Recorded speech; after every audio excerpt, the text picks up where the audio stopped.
यहाँ पर तो आप हमारे पॉडकास्ट के क्लिप्स देखते हो, लेकिन पूरा एपिसोड भी जरूर देखना और इस क्लिप को शेयर करना। Thank you sir. डिफरेंस क्या है एनएसजी कमांडोज में और बाकी फोर्सेस में, स्पेशल फोर्सेस के जवानों में, कमांडोज में? इसको अगर सरल भाषा में समझाएं सुनने और देखने वालों के लिए तो। देख, कॉमनलिटी तो एक चीज़ है कि सब फिजिकली सुपर फिट है। ठीक है। से कमांडो जो है basically he is a jack of all trades. He will be a good cook, he will be good runner, he will be a good swimmer, he will be good driver, he will be a good fighter, or he will be good in street fighting. Okay. तो वो hand to hand combat सब में अच्छा होगा, हर चीज़ में अच्छा होगा। वो मेडिकल में भी बहुत अच्छा होगा, he can give you first aid and all. तो वो हवाई जहाज में भी अच्छा होगा, हेलीकॉप्टर में भी अच्छा होगा, चलाएगा नहीं मतलब उसके संग कंफर्टेबल होगा। और सारे वेपन्स के संग कंफर्टेबल का। तो कमांडो एक होल पैकेज है, ये तो इसकी बेसिक रिक्वायरमेंट है। बट उसके बाद सेकेंडरी जो चीज़ चाहिए होती है कमांडो में, वो होता है उसका जो मैं जज्बे और जुनून की बात करता हूँ। Mentally he will B sharp, उसका आईक्यू हमेशा बेटर होगा कंपैरेटिवली अदर सोल्जर से। वो कमांडो है इसका मतलब नहीं है कि वो वैसे करके चलता रहेगा हर समय।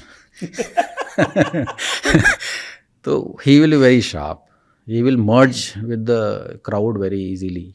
वो अभी आपको गांव वाला भी बन सकता है थोड़े ना, तो ही will be good actor also. ये तो एक बेसिक ट्रेट्स हैं, जो उसका दिल और दिमाग अच्छा होगा। दिल में उसका डेथ को टेयर करने की हिम्मत होगी कि could challenge the death.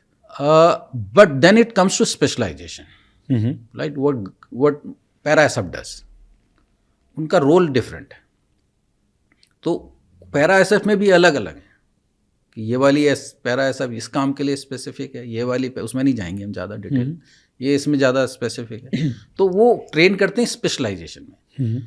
So NSG train करती है hostage rescue and fighting inside a room. Okay.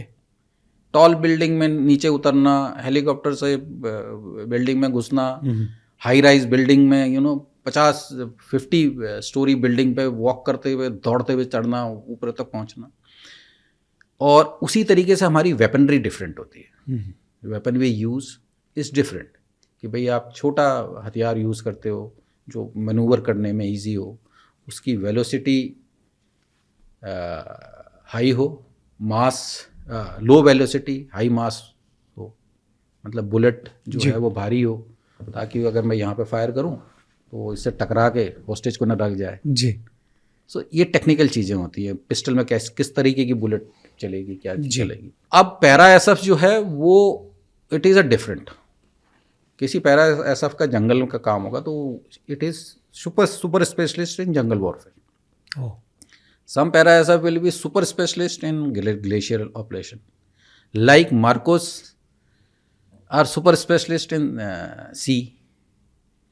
Garuda is super specialist in across going and installation को डिस्ट्रक्शन व्हाटएवर उनका जो भी रोल है उसमें नहीं जाते। सो हर एक स्पेशल फोर्सेस का फिर अलग सा एक फ्लेयर हो जाता है। फिर सारे के सारे कहते हैं हम पन्ने कहाँ हैं, वो कहते हैं कि हम तगड़े हैं, Batman is better than Superman और ही मैन इज द बेटर। सो बाकी का ये है। बट प्रोफेशनली एंड जज्बा और जो थोड़ा सा हट के अलग बनाता है वो थोड़े से है, थोड़ा सा मेंटल फ्रेम अलग होता है। तो सर एनएसजी कमांडो बनना है तो उसके लिए प्रोसेस क्या होता है? मतलब एक सोल्जर एनएसजी कमांडो कैसे बन सकता है? वॉलंटरी है। पहले तो आप you have to be in army. जो एनएसजी में दो तरीके के हैं, एक तो स्पेशल एक्शन ग्रुप है, एक स्पेशल रेंजर्स ग्रुप है। Rangers groups are paramilitaries. हमारे जो सीपीओज हैं BSF, ITBP and CRPF and all, तो वो भी हैं उसमें। तो वो लोग भी उनकी तरफ से भी और हमारी तरफ से, पहले तो वो ट्रेंड सोल्जर होना चाहिए आर्मी का, देन उसने फिर वॉलंटियर करना चाहिए। पोस्टिंग्स आती हैं कि भाई एनएसजी में इतनी स्पेस है, आप हु वांट्स टू गो, तो I want to go, that kind of thing. तो फिर देन आप आते हो, फिर आपका एक ओरिएंटेशन कोर्स होता है यहाँ पे जी। उसके बाद आपको ट्रेनिंग सेंटर में जाके एक स्पेसिफिक कोर्स को क्लियर करना पड़ता है, टेस्ट को। वो टेस्ट आप क्लियर कर सकते हैं जो वो फिर आते हैं आर्मी इसमें, एनएसजी में, स्पेशल एक्शन ग्रुप में।